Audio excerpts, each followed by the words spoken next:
With your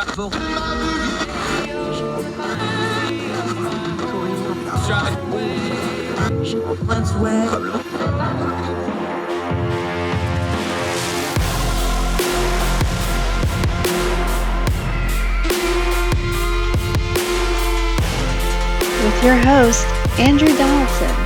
This is Hearld-Tell. It's Hearld-Tell Show. It's Friday, folks. You made it. Congratulations. Well done. It's July the 8th, year of our Lord 2022. I'm Andrew Donaldson. Thank you for joining us on Hearld-Tell. Very busy day to get through before we get to our weekend today. We're going to talk about quite a few things, something near and dear to my heart. We've covered it extensively over the course of events here on Hearld-Tell. We're going to go back to West Virginia, Huntington, West Virginia, a place I know well. I used to live and work there. The opioid trials, the city and county had brought suit against the pharmacy companies. There has been legal developments there during this week. We're going to go to local reporter Courtney Hessler is going to break that down for us. A lot to go into this. It's a people story. It's an addiction story. It's a political story. It's a legal story. We're going to go to the source. She's been covering this for years. She personally grew up in West Virginia. She's not only a local reporter, she's a local native. She's also had her own family touched by opioid addiction. She'll talk about this. Great conversation on a very important topic, opioid addiction and the legal course of events that have happened this week with Courtney Hessler will be our guest on Hearld-Tell today. Please don't miss that.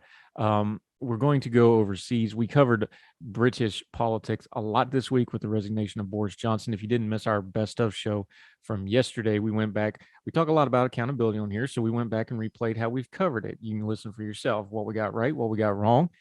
But Boris Johnson has stepped down. Little bit of humor injected into how the resignation was covered with an old British TV theme song. We'll cover that in just a little bit. Also, we're going to get into the supply side and supply chain shortages, why they're actually happening. We're going to try to turn the noise down on it. Great reporting out of the Houston Chronicle. What items are missing from the shelves, what are hard to get, and why. We're going to break that down for you. Turn down the noise on all that here in just a little bit. Also, we're going to finish with a restaurateur in Cleveland wanting to use charity events to give back using food and even maybe Dungeons and Dragons on top of it. That's in the news and in the social media feeds because of Stranger Things. We'll talk about that in just a little bit. But first, absolutely shocking news out of Japan overseas. We have to start with Shinzo Abe, who the longest serving Japanese prime minister. He served 2 different terms. If you're not familiar with the name, the famous photo of former President Trump where he was at the G7 or G8, whatever it was at the moment, and all the world leaders are leaning over him and he's sitting back in the chair kind of doing his Donald Trump smirk. Shinzo Abe got kind of the press from that photo. He's the one in the background rolling his eyes at the whole thing. This is a man who's been a strong ally of America for many, many years. He's been an important global player in a lot of areas. Plus, he helms Japan, one of the world's most important economies. He's not been in office, but he was campaigning for the upcoming elections there. And the reporting out of there is shocking this morning as we're recording Hearld-Tell. Shinzo Abe has been shot in an assassination attempt. The reporting is still coming in. Prime Minister Kishida has addressed the media. He immediately came back to Tokyo. He's convening the cabinet. He said, and this is a direct quote, this is from The Guardian, reporting, quote, Prime Minister Kishida, currently doctors are doing everything they can at this moment. I am hoping and praying that the former Prime Minister Abe will survive this.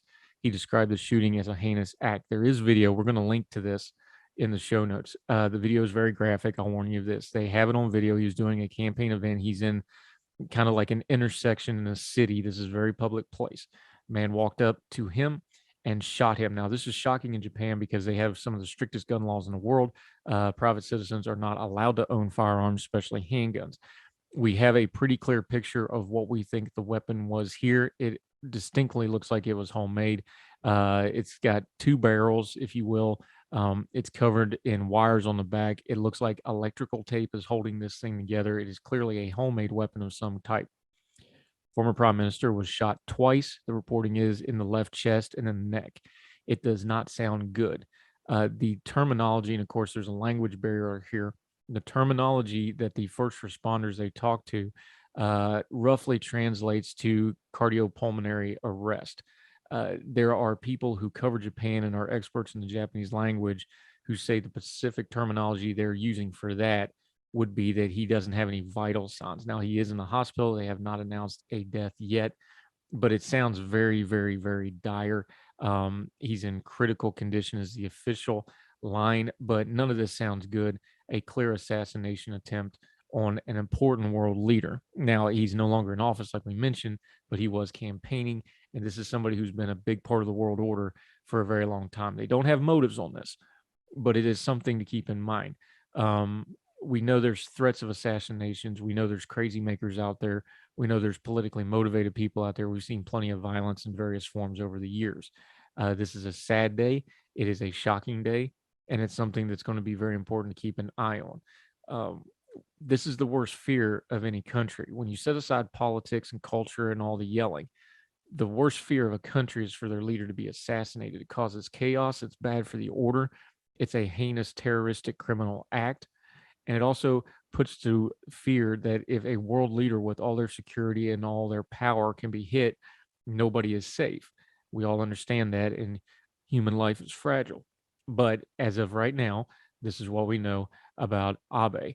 He was shot twice in the chest and the neck, is the reporting.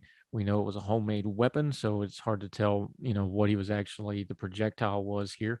There has been no announcement of death yet, but the initial reports from the first responder were very, very grave indeed. This is a breaking, developing story as we record Hortel. The weekend is coming up, so we may not be able to update this. We will send you links to the live updates of the media reporting. Please keep track of this story as best you can. And our thoughts and prayers are with him and his family and the nation of Japan in this very dark moment. We're going to get to other things in just a moment. Please stick with us right here on Hortel.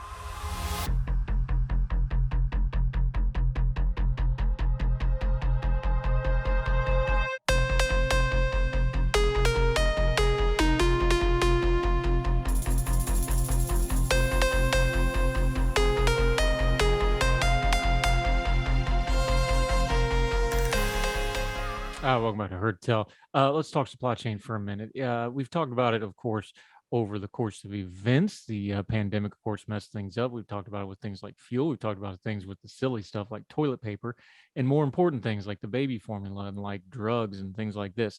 The Houston Chronicle has a really interesting piece. They lay it out as one of these new style pieces that I like. They're kind of like information graphics. You click through it more than you read it. Monique Welch wrote this particular piece. We'll link to it in the show notes. Read the whole thing on yourself.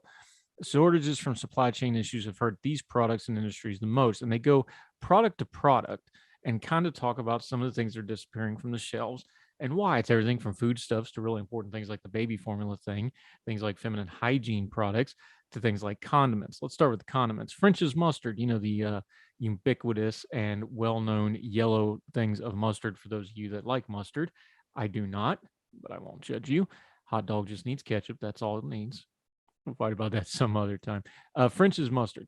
Some staple pantry items like mustard were at risk of mass shortages due to climate change affecting key ingredients. Canada, one of the world's largest mustard seed producers, has seen a 28% drop in yield, with the cost per ton doubling to $1,700. Droughts in Canada's prairies have vastly decreased mustard seed productions, with plants that would typically produce 8 to 10 seeds a year, producing 4 to 6 seeds a year annually instead. How about sriracha? That famous hot sauce. There's a shortage of it. The mustard shortage seeds also came after Hui Fong Foods. That's the real famous one with the rooster on it and a whole bunch of words that I'm not even going to attempt to pronounce. Told customers it would be suspending production of sriracha, its signature hot sauce, and its chili, garlic, and sambal oelek sausage. If you never had sambal, by the way, great stuff.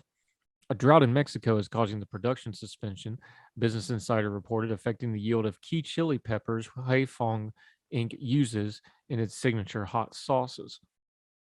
What about peanut butter? Well, this one, again, from the Houston Chronicle, we're going through these products.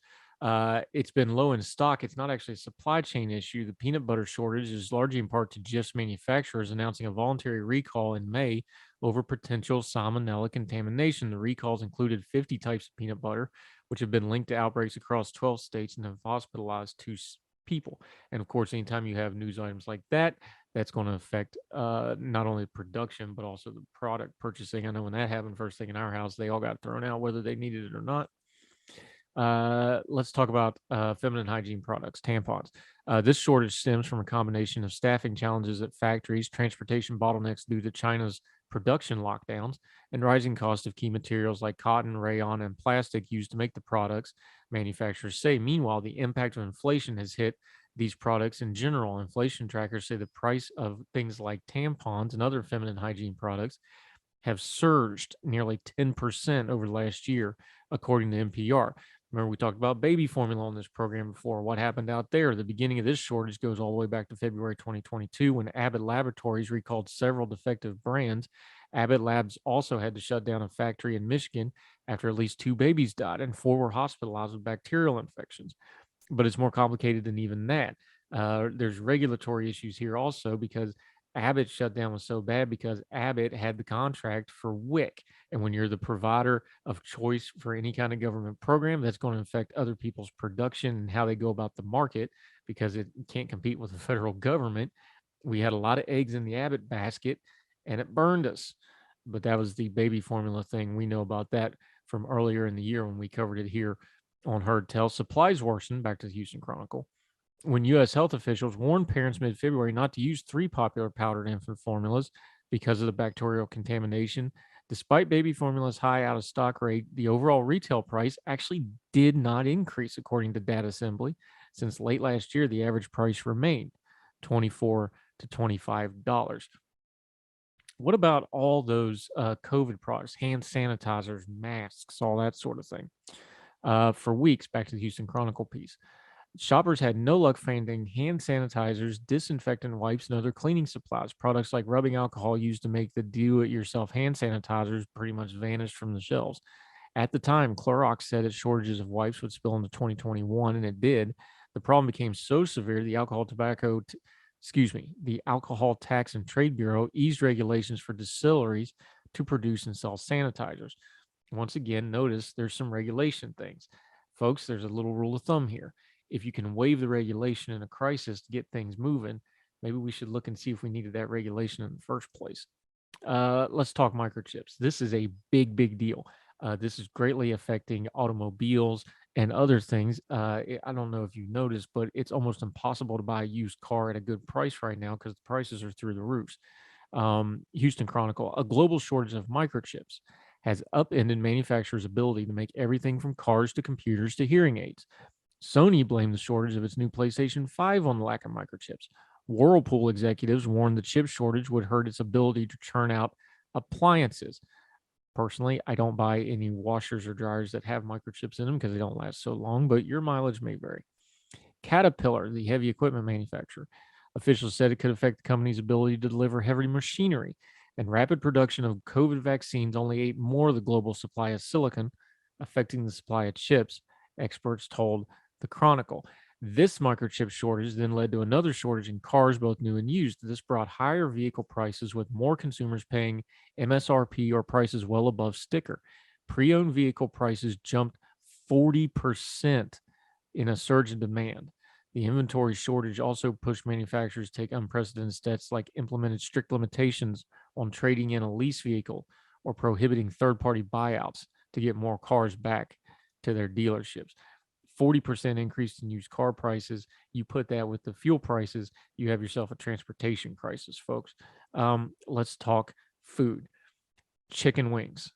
What's that got to do with anything? Well, it turns out quite a bit. In Texas, the chicken wing shortage spiked as a result of February 2021's winter storm, which disrupted production and caused prices to skyrocket. Not the chicken wings.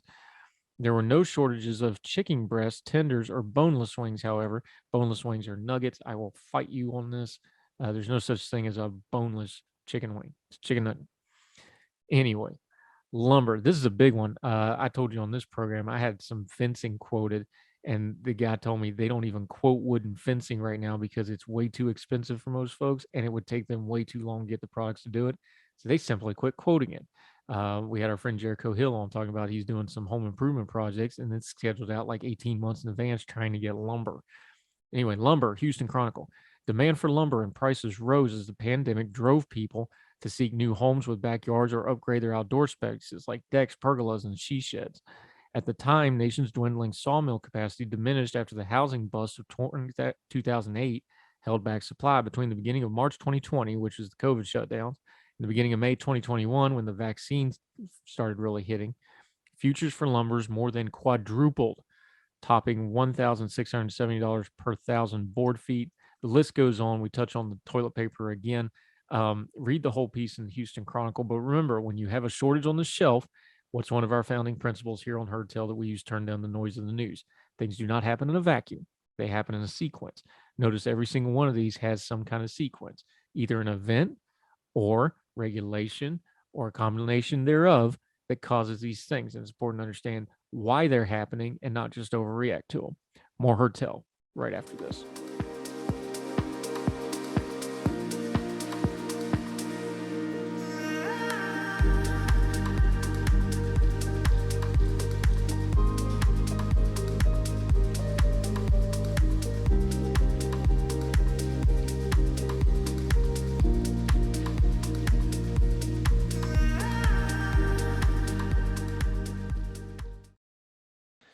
Welcome to Heard Tell. Okay, we're going to go to Huntington, West Virginia, the opioid crisis in West Virginia. A local reporter with the Hearld-Dispatch in Huntington, West Virginia, Courtney Hessler. How are you, ma'am? Thank you so much for your time today.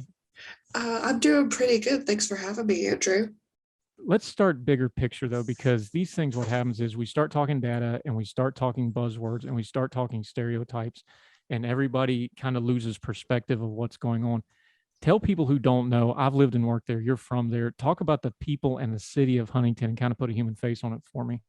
Well, Huntington, your listeners probably know as best, like it's where Marshall University is located. Marshall, and it's kind of a saying that is getting old, but Huntington lives and dies with Marshall University. That's the center of it.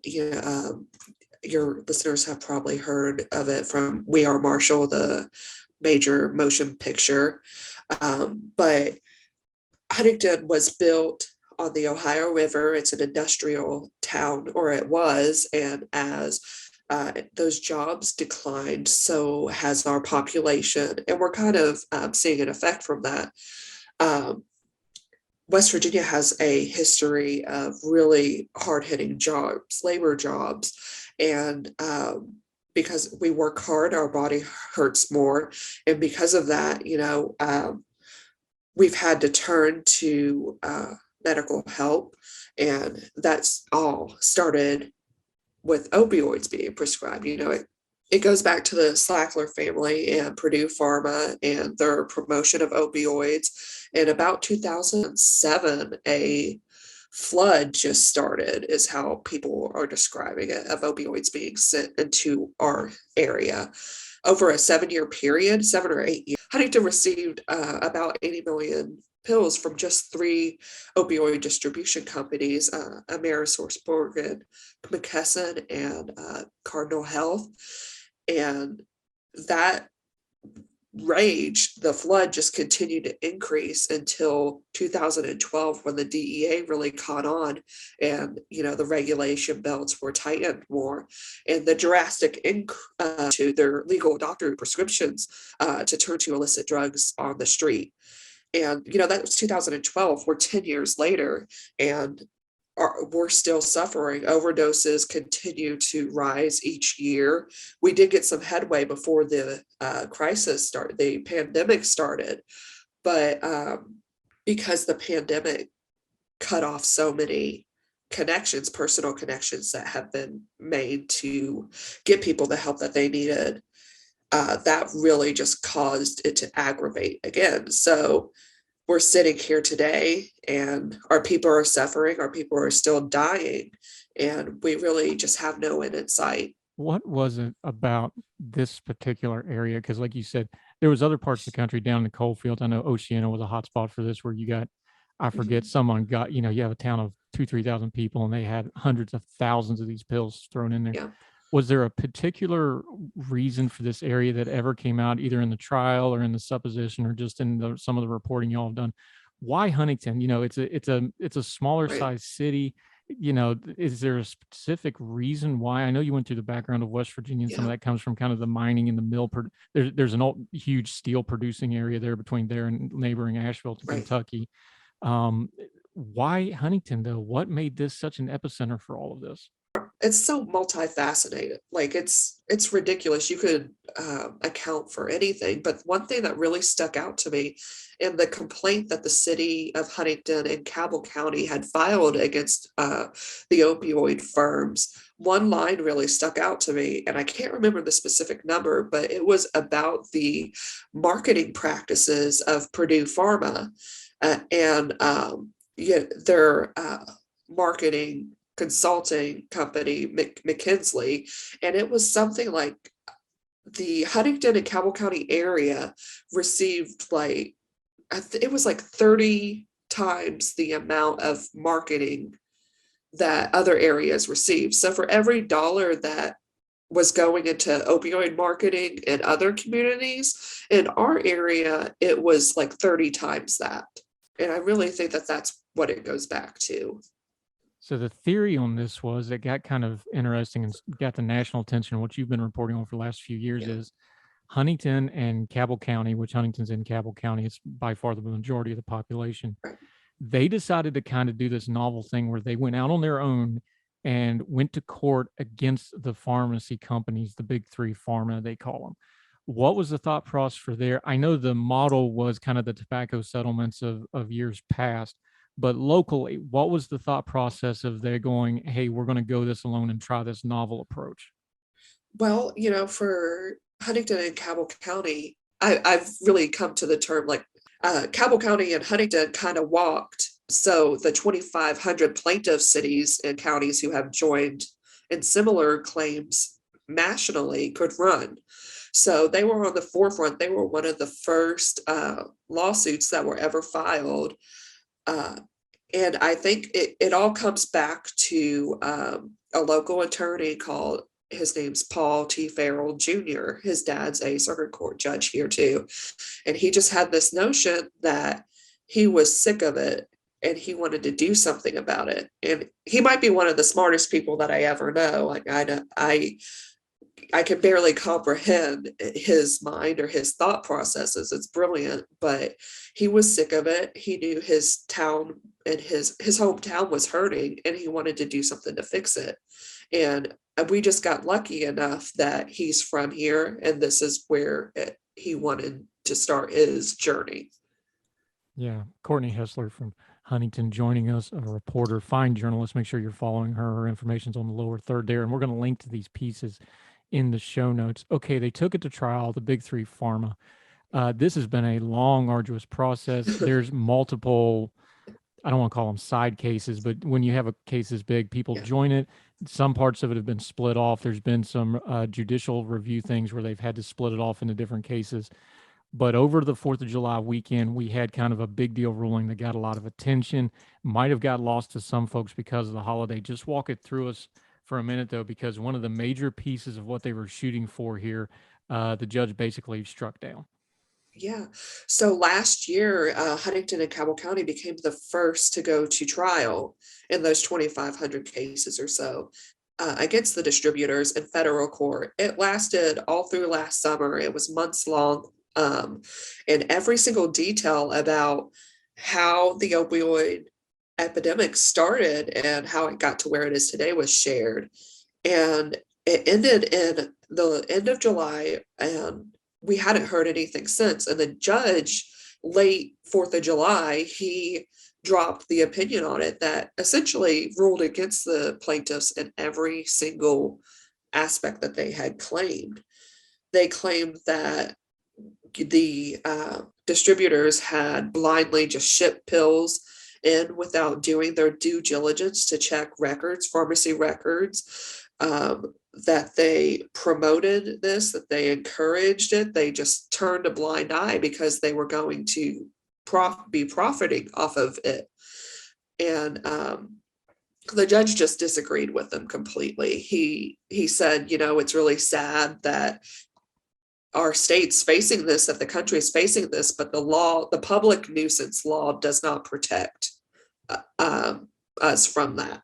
we talk about, I know the mayor said that when this ruling came out that this was a blow to accountability. That's the word he used. Yes. Um, this is such a big problem, though. I know they want the fiscal restitution because, obviously that would be a major amount of money. And Right. Huntington, unlike some other areas, they actually have infrastructure in place that this money could get put in the right hands immediately, which is often the problem in other places. Like, well, who do you send the money to? There's nowhere. That's not Huntington. If people's watched the documentary, they have the drug courts going, they have the second chance Yeah. programs. They could use this money in an effective way because they're a major city. But isn't the bigger piece of that, besides the money, they just wanted on paper what was done to them? You're there, you're in that community, you've had this affect you on a personal level. It's part of the West Virginia mythology of those of us that grew up there. We're always kind of the underdogs and the mistreated. Isn't a lot of this just getting it on paper somewhere of like, look, we have to listen to all these pillbilly jokes.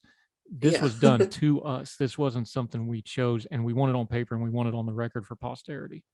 You said accountability, and that's a big part of this case. One of the most heartbreaking parts of the trial for me last year was whenever they revealed emails from CEOs of these companies who were rewriting the Beverly Hillbillies theme song to include pillbillies, about like West Virginia Appalachians, like going down the Pillbilly Highway to Florida to get prescriptions for pills, and just jokes like that. And to see somebody that's making millions of dollars a year sit there while Appalachians are dying is just heartbreaking for me. You're from here, Appalachians have a long history of being exploited, and this is just another blow to that. Yeah, it sure is.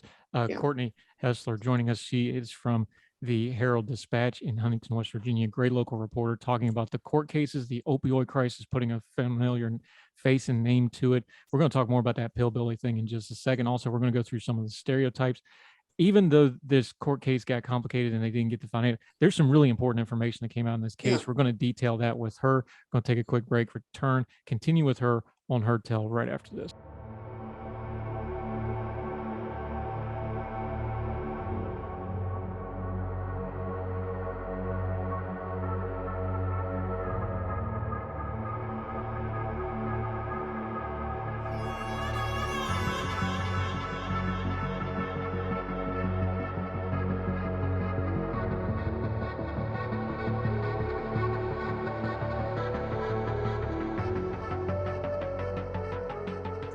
Welcome back to Heard Tell, an important conversation, one near and dear to my own heart. Y'all know how West Virginia I am. It's right behind me every single episode. I'm actually wearing the shirt today. I apologize to her though, because she's a Marshall girl. But hey, same team for this one. Like, as long as they're not Right. playing each other, we try to pull for each other. Especially now that Coastal Carolina is going to be up there more often, we'll be doing that. Courtney Hessler joining us from the Hearld-Dispatch in Huntington, West Virginia. Great local reporter. Please follow her work. Let's start right back up with that pillbilly thing, because when that happened, I wrote about it, because that got me hard. And the way I opened my piece on it was like, okay, I thought I'd heard every West Virginia joke there was. And you got to remember, when I went to basic training for the Air Force, they called room to attention to give me my first pair of shoes and all that. And, second cousins, and it's a toothbrush instead of a teeth brush. I thought I'd heard it all until this pillbilly thing. Right. Boy, that one cut. Was it the same for you when you heard these? And there was a lot more to that. They actually, that was not like a one-liner. It was a theme. Break that down and how that was received in the community. Well, it was definitely one of my most read stories, that's for sure. I remember I got the email the day before my best friend's wedding, and I was the matron of honor, and I'm like, well, this might be a little bit more important to work on right now, but it's jokes that we kind of make among ourselves. But when a big old CEO is sitting in his office and sending emails back and forth or whatever, it's just like, you can't make jokes like that. You haven't lived the pain and suffering that we have lived. It's not funny. I grew up around opioid abuse and mental health issues, and I have PTSD from it that still affects me every day. So hearing and seeing that email it still like irks me to my core today. And I know that the defendants were found not liable in this certain instance. But it's things like that that are, I just think, make the trial so important to have happened still. Yeah, I was talking to our friend Dr. Keith Humphreys, and the way he phrased it when it comes to the money is essential, but it's not standalone. And when you're talking Yes. about the stereotypes, yeah, it's haha, funny stuff. But in this particular case, when you're trying to get funding for things, when you're trying to put a human face on things to raise awareness, to get funding at the federal level and the state level and from the charity folks and all this, those stereotypes are it's not an exaggeration. Those stereotypes can kill people Yes. because it dehumanizes. And once you start dehumanizing, now it's, well, it's just an addict laying over there. What do we care? And it's not, no, that's a family member. And these are little, you can talk about this in Yeah. Huntington, especially people that watch the documentary on the drug courts. An addict is not just hurting themselves. These are bombs that go off in families and communities and cities and principalities that absolutely have a blast radius. And those stereotypes make that blast radius worse. I think it's important to note too that these are the voices that were left out of the trial. The judge didn't hear from any personal stories from family or somebody who is suffering from substance use disorder. And I think, I'm not sure if that would have changed his opinion any, but these people want their voices to be heard. And in this instance, in the settlement with Purdue Pharma that's being worked on right now, it's just continuous that these personal stories are being left out of the courtroom.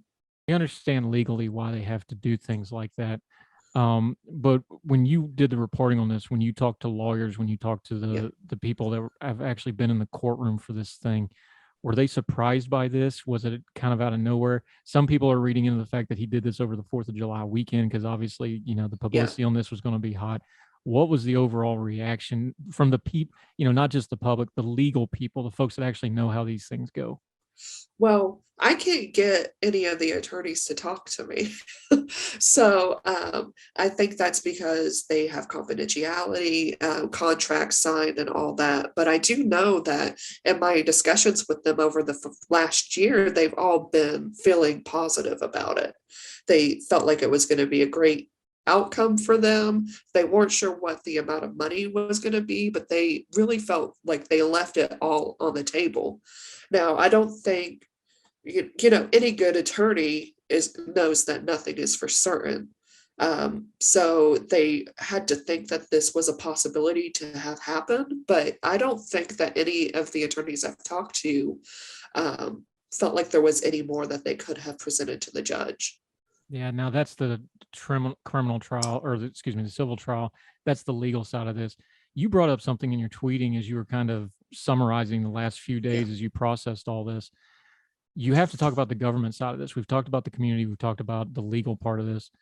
Where's the state and local government fall into this? Because again, it's not accidental this happens in West Virginia. What has their role been in this crisis?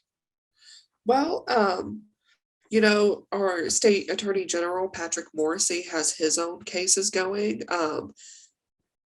It's so complex. It's really hard to break down into a single podcast, but there's several other cases that were supposed to go to trial. All the cases filed in state court against the distributors was set to go to trial Tuesday. And because of the ruling coming out on the 4th of July, they decided to meet Tuesday and just push back those cases indefinitely. There has been talks that a settlement is in the works, but again, I can't get any of the attorneys to tell me if that's happening or not. So I'd hate to confirm that. But in the end, Cabell County and Huntington will still get nothing out of that. But it could be a big windfall for the state. They have, our Attorney General Morrissey is working on setting up a fund through the state legislature that will describe where all this opioid settlement money will have to go in the future.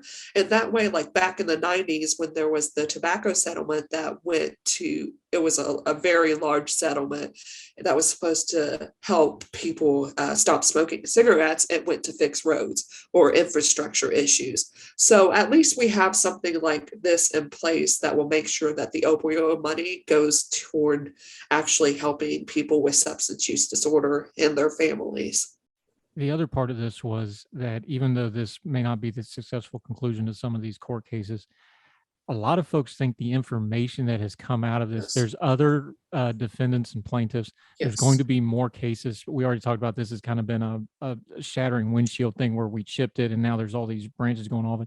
Yeah. A lot of the experts studying this think the information that has come out of this is actually going to lead to more going forward. Talk about that for a minute. You talked about it as well. This is not the end. This is more the end of the middle of the beginning, isn't it? Yeah, so there's so much information that came out of this trial that we would have never known if it wouldn't have taken place. And for the Pillbillies emails that we have already talked about, just all the details, hearing an expert, I feel like I could have another college degree just by all the information I heard. It helped me heal too, just from being around this my entire life and hearing, it's not necessarily my caretaker determined for her, but also the Herald-Dispatch, the HD Media, who owns us, and the Washington Post found out that the DEA keeps a database of all the pills that are being shipped to various places from the time that they're created and until the time that you ingest it. And so that data was turned over as part of this lawsuit, and we were able to fight in federal court to get that information released. The Washington Post has a great database of it. If you just Google where did the pills go, Washington Post, you'll be able to find it. But we fought for that information to be released, and it really showed the details of the pills that just flooded into our communities. And we wouldn't have been able to find that and get that information to the public without this case. Yeah. Courtney Hessler joining us from Huntington, West Virginia. Great local reporter. We'll link to that in the notes as well so folks can find that. Let's round back to where we started. Again, these things get lost really quick in legal terminology. They get lost quickly in stats and stereotypes and buzzwords.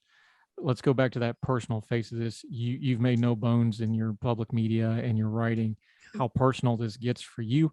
Let's not even pretend there's not bias here, because there's no way you can't be, because you live here. Yes. Start there and kind of round this out that, yes, this phase of it's over, but I know it's disappointing. You've talked openly about your disappointment with how that goes. Where does it go from here? Because like you said, Huntington, the documentary, if people haven't watched it, we'll link to that as well. They've got some innovative stuff going on. They're having funding problems. It's not getting any better, but they seem to be able to at least start figuring out how they're going to fight this going forward. Give us some positives out of kind of this dark tunnel we're in right now. Well, Huntington and Cabell County have a $2.6 billion plan to abate the entire opioid crisis in our community within 15 years, which that seems like a long time, but the plan is so thorough and so well thought out. It's made by so many different parties in our community that it's exciting to think that we have an answer of how to fix it. We just have to figure out where is that money coming from. And so whenever Huntington and Cabell County filed this lawsuit, it didn't just include the distributors. Huntington and Cabell County were kind of a guinea pig to go to trial against the distributors first, and for the rest of the 2,500 or so lawsuits that were filed. And we know how that worked out. So now the next step, of course, they're going to appeal this and see what they can do in a higher court.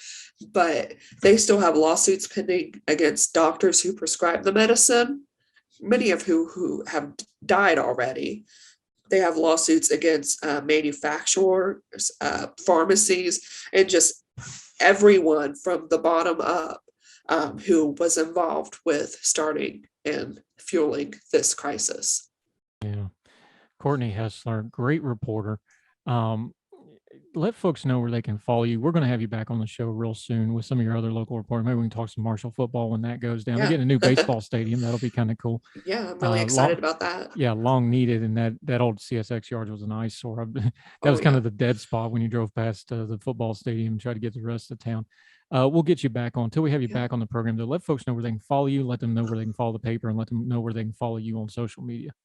Yeah, so I'm really big on Twitter, and you can follow me at Hessler HD on Twitter, or you can follow the newspaper at Hearld-Dispatch. So it's pretty simple, or Hearld-Dispatch.com. Yeah, they do good work. It's a very interesting little corner of the country. Yeah. I enjoyed living there.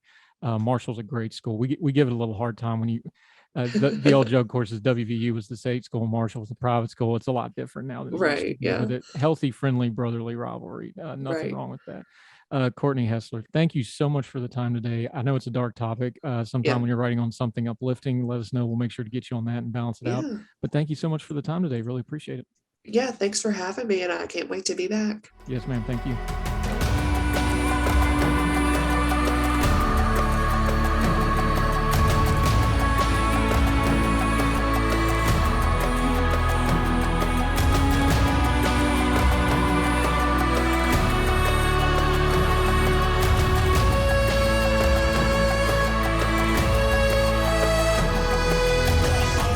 Okay, we spent a lot of time here on Heard Tell this week on the developing situation on politics over in the UK. Our friends over there, Boris Johnson, did finally resign.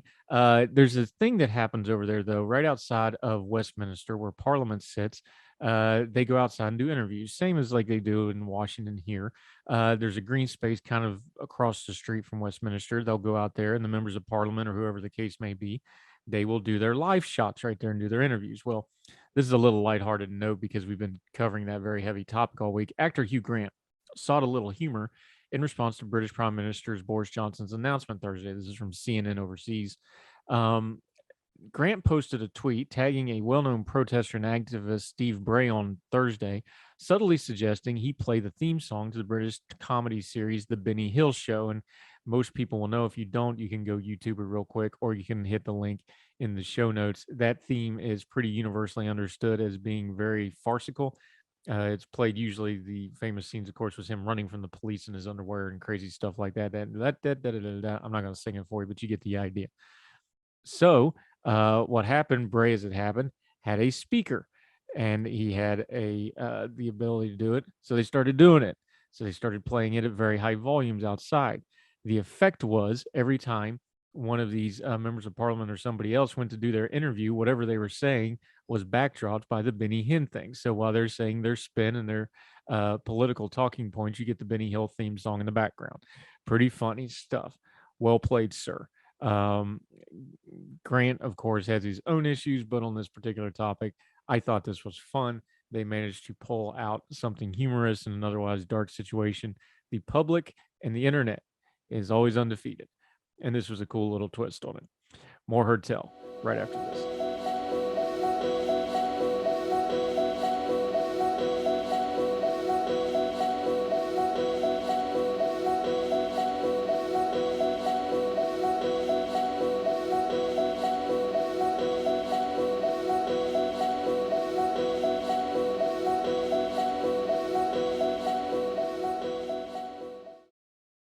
Welcome back to Heard Tell. Okay, we always end on a more positive note. Let's go to Cleveland. Let's talk some food, and let's talk some charity from a pretty well-known chef.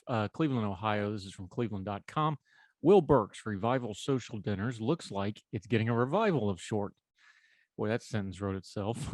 Burke and his family left for Washington, D.C. area in 2019. Last July, they moved back to Northeast Ohio. Now, a year later, and with job, school, and activities settled in Salon for the family, Burke wants to resurrect his philanthropic focused food event initiative. Revival Social Dinner was a series Burke coordinated to brought together local chefs who cooked meals, and proceeds of the dining events went to local charities. He volunteered to do food events with Chef John Selleck at Taste of Pepper Pike. That spurred something. I was talking to my wife about it and said, "Do you want to do it again?" And sure came the answer. So we're going to do it again. Burke, whose wife Joy works from home, he works in the food service on the corporate side. And obviously, the world has changed drastically in the last 2.5 years, both from a social standpoint and from the standpoint that everyone likes yelling at each other even more than ever now, except on this show because we don't do that. But he's got a point. He added, "We're trying to figure out how we're going to do it. I also want to think outside the box and do a Dungeons and Dragons pop-up. I love D&D. It was very therapeutic to do a monthly D&D with my friends back in Ohio during the pandemic. Charity-focused Dungeons and Dragons event with a direct effect on the communities and imperative," said there's always been Well, we've been about what about everything we're about. We started the community because that's where change starts. Burke, who sees his mission as a generational change, focusing on those who help, has events lined up through Fieldstone Farm, a therapeutic writing center, as well as Ohio City Farm, the refugee response group. Specific ideas include possibly starting a lobbying group for small independent restaurants. He said he once ran an event at LBM in Lakewood where a mission was to bring in an article of clothing to donate and you get in for $10. Another idea is to reach out to the restaurants that closed on a Sunday or Monday and say, I'll do the food, you do the alcohol since you have the license, you make the extra money off that. I'll pay your staff, I'll pay for the food, and we donate the money. Burke said he wants to find a happy medium between being able to donate to a cause and to help restaurants at the same time. Whatever he comes up with, he keeps in mind an end game of trying to create a better future for his children and others, and he is looking to partner with other interested all-star chefs. Quote, independent small restaurants are a part of the community. They're a major part of the community, he said, and I just want to do good. At the end of the day, I want to help out Cleveland. Cleveland in this area has helped me more than it could know. I just want to pay it back a little. Interesting plan. Hope he does well. Always appreciate food related charities and charities in general. You know how much we love food here. It's universal. You ever want to really get along with somebody, sit down and eat with them. Real hard for people to fuss when they're breaking bread. Just a universal thing. Good on him for doing that. That'll do it for Heard Tell. Great week of programming. Hope you were with us. Busy news week all over the world. And here we will try to keep our best to keep you abreast of what's going on, not just in culture and politics in America, but we do the global stuff too. People ask why we spend so much time on things like Britain this week, because it's important. Wider perspective is always a good thing. We never want to get down in our tunnel of just chasing our priors and our biases in American media.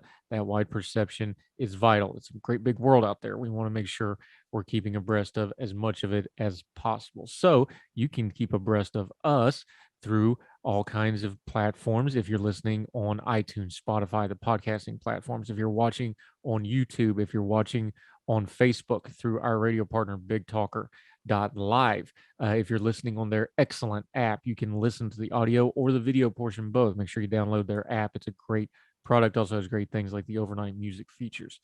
If you want to contact us, heardtellshow@gmail.com, heardtellshow at the Twitter. Love to hear from you. Questions, comments, epistles, rants, whatever you got, bring it. Be nice, keep your bearing. Might even put it on the show. We've done whole segments sometimes off questions people had. We've even had some of the respondents come on the show and defend their takes themselves. So looking forward to hearing from you. We hope you have a great weekend. Busy week. We'll be right back at it again Monday. Don't forget, twice on Sunday. That's exclusive to the podcasting and our radio partner on Big Talker. That is all the interviews from the past week in one-stop shopping. Good talks. All the interview segments are on a playlist on the YouTube channel, also on the podcast, and of course, full episodes. We're somewhere around 150 episodes of Heard Tell now. Very proud of it. You can find just about anything you want covered in there, and we hope you do so. So until we talk again, we hope wherever you are, across the street or around the world, we hope you're well. We hope you're well fed. And we will talk to you again soon on Heard Tell. Take care. All the music on Heard Tell is provided under a Creative Content license from monstercat.com.